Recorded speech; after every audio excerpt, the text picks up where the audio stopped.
جو بھی مجھے پکڑتے ہیں، آج پکڑتے ہیں، کل پکڑتے ہیں، میں ساری قوم کو یہ کہتا ہوں کہ آپ نے اپنے حقوق کے لیے سڑکوں پہ نکلنا ہے۔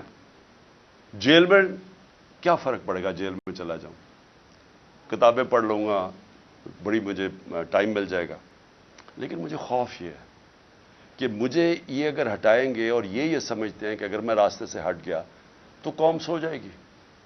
ان کا یہ خیال ہے کہ اگر عمران خان کو ہٹا دیا جائے تو نہ یہ کیمپین کر سکے، کچھ کرے گا تو تحریک انصاف بھی آہستہ آہستہ ختم ہو جائے گی، اور یہ جو لوگ ہیں انہوں نے تو پھر سے قبول کر لینا جو بھی ہو۔ تو اس کے اوپر میری جان بھی خطرے میں ہے اور یہ مجھے جیل میں ڈالنا چاہتے ہیں۔ آپ کو میں صرف یہ کہنا چاہتا ہوں کہ آپ نے یہ فیصلہ کر لینا ہے کہ عمران خان ہو یا نہ ہو، آپ نے اپنی حقیقی آزادی کی جنگ لڑتے رہنا ہے۔ یہ جہاد ہے آپ کے لیے اور اسی میں آپ کا مستقبل ہے۔ اگر یہ ہم کامیاب ہو جاتے ہیں اس ٹائم پہ، یہ ملک بدل جائے گا۔ جو میں نیا پاکستان کی بات کرتا ہوں، وہ نیا پاکستان آ جائے گا آپ کا، اس راستے پہ ہم نکل جائیں گے۔ لیکن ظلم کے نظام پہ کبھی بھی کوئی معاشرہ اوپر نہیں جا سکتا۔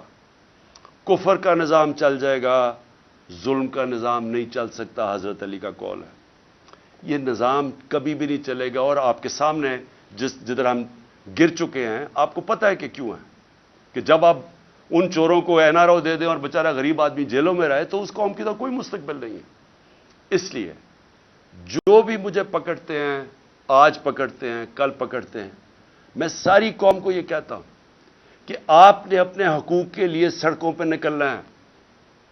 جانوروں اور بھیڑ بکریوں میں یہ فرق ہوتا ہے، بھیڑ بکریاں سارے ظلم سہ جاتی ہیں،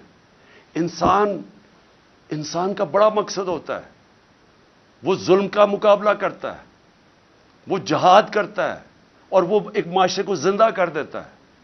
حضرت امام حسین کی جو شہادت تھی، وہ ساری دنیا کے لیے، مسلمانوں کے لیے ایک چیز سامنے آ گئی کہ جو رائے حق ہے اس کے لیے اگر آپ کی جان بھی چلی جائے، آپ اپنے معاشرے کو زندہ کر دیتے ہیں۔ جس طرح علامہ اقبال نے کہا کہ وہ کربلا کی سوچ سے سارا وقت مسلمان ریولوشنری اسپرٹ میں رہتا ہے، اپنے آپ کو پھر سے کھڑا کرتا ہے کہ میں نے رائے حق پہ کھڑا ہونا ہے۔ یہ سیدھی سیدھی جنگ ہے چوروں کی اور رائے حق کی، اور اس کے لیے میں پھر سے قوم کو اپیل کرتا ہوں، میں ہوں یا نہ ہوں، آپ نے اس جنگ، اس جہاد سے ہٹنا نہیں ہے، کیونکہ اگر آپ ہٹ گئے تو یہ سارا پاکستان کا مطلب ختم ہو گیا، پھر یہ بہت بڑا دھوکہ تھا پاکستان۔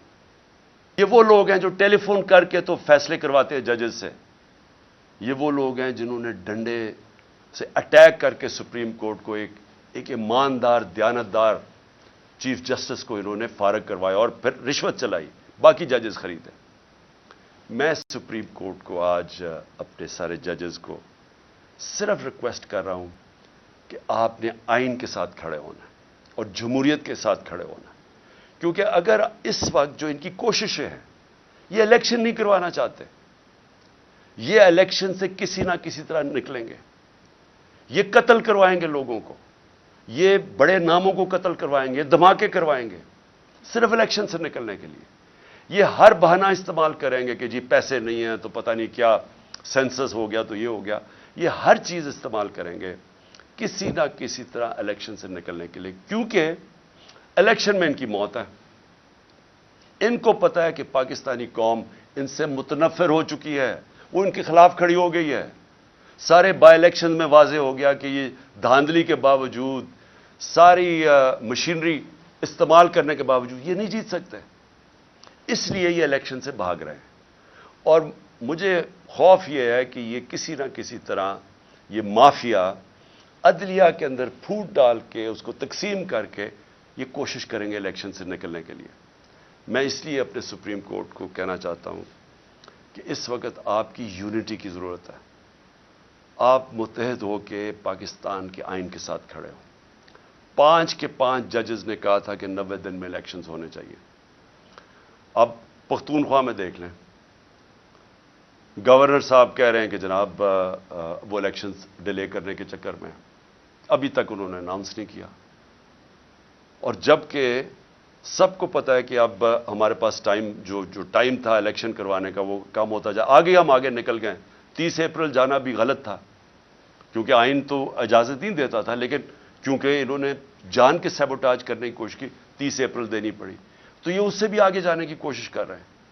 اس لیے میں اپنی عدلیہ کے ساتھ عدلیہ کو صرف قوم کی طرف سے پیغام دینا چاہتا ہوں، قوم آپ کے ساتھ کھڑی ہے۔ قوم وہ اور ہم وہ لوگ ہیں جو صرف اور صرف آپ سے انصاف چاہتے ہیں، آپ سے جو اس ملک کا آئین ہے اس کی دفاع چاہتے ہیں۔ یہ جو مافیا ہے، یہ جب فیصلہ ان کے خلاف آتا ہے یہ اٹیک کر دیتے ہیں سپریم کورٹ کو، اور جب فیصلہ ساتھ آتا ہے تعریفیں شروع کر دیتے ہیں پریشرائز کر کے۔ میں آپ کو صرف آخر میں ریمائنڈ کروا دوں کہ جب جو دھاندلی کے اوپر سپریم کورٹ میں کیس چلا تھا 2015 میں، وہ ہمارے خلاف کیا، ہمیں بڑی تکلیف ہوئی۔ ایک دفعہ بتائیں کہ میں نے اس کی کوئی تنقید کی ہو، ہم نے ایکسیپٹ کر لیا۔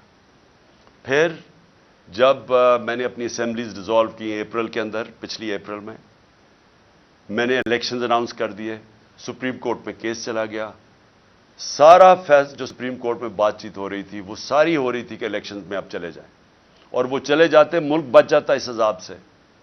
لیکن الیکشن کمشنر نے وہاں کہا جی میں 3 مہینے میں الیکشن ہی نہیں کروا سکتا، اور وہ فیصلہ ہمارے خلاف چلا گیا۔